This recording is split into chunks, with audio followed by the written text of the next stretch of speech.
నేను ఒక క్షణం కూడా ఆగను, మరి నువ్వెందుకు ఆగిపోయావు అని ఒక గడియారం మిమ్మల్ని అడిగితే మీరేం చేస్తారు? ఈ కథ మనందరి కోసం. అర్ధరాత్రి 12 గంటలు. వర్షం కురుస్తుంది. బయట చీకటి, లోపల ఇంకా పెద్ద చీకటి. 35 సంవత్సరాలు. అరవింద్ తన గదిలో ఒంటరిగా కూర్చున్నాడు. ఒకప్పుడు పెద్ద కలలు కన్న యువకుడు, ఇప్పుడు ఓటములు భారంతో తల వంచుకున్న మనిషి.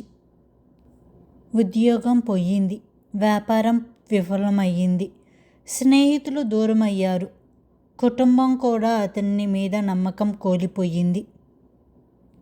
అద్దంలో తన ముఖాన్ని చూసుకున్నాడు. ఇక నా జీవితానికి అర్థమేంటి అని తనలో తానే ప్రశ్నించుకున్నాడు. అంతలో టిక్ టిక్ టిక్ గోడపై ఉన్న పాత గడియారం శబ్దం అసహనంగా వినిపించింది.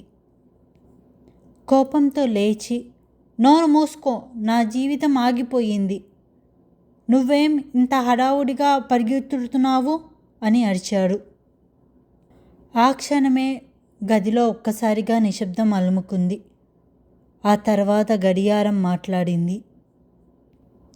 నేను ఒక క్షణం కూడా ఆగను, మరి నువ్వెందుకు ఆగిపోయావు అని గడియారం అడిగింది.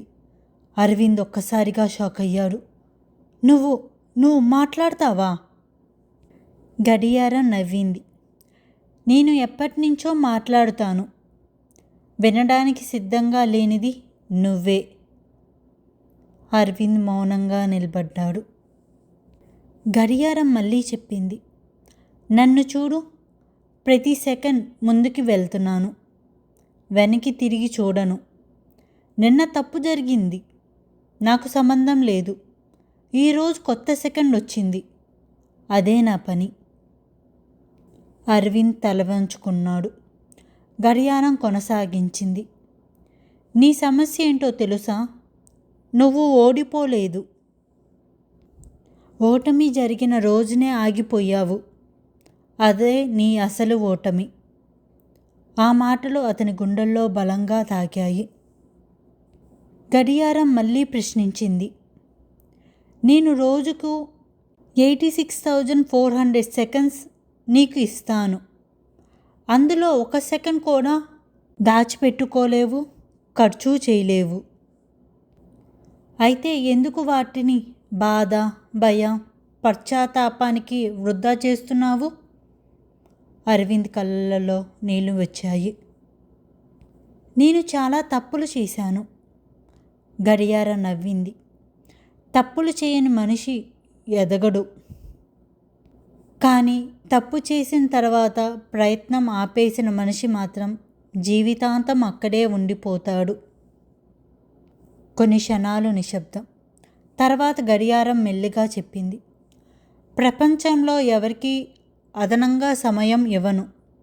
రాజుకైనా, పేదవాడికైనా, విజయవంతుడికైనా, ఓడిపోయిన వాడికైనా అందరికీ ఒకే 24 గంటలు. తేడా సమయంలో వల్ల కాదు, సమయాన్ని ఉపయోగించే విధానం వల్ల.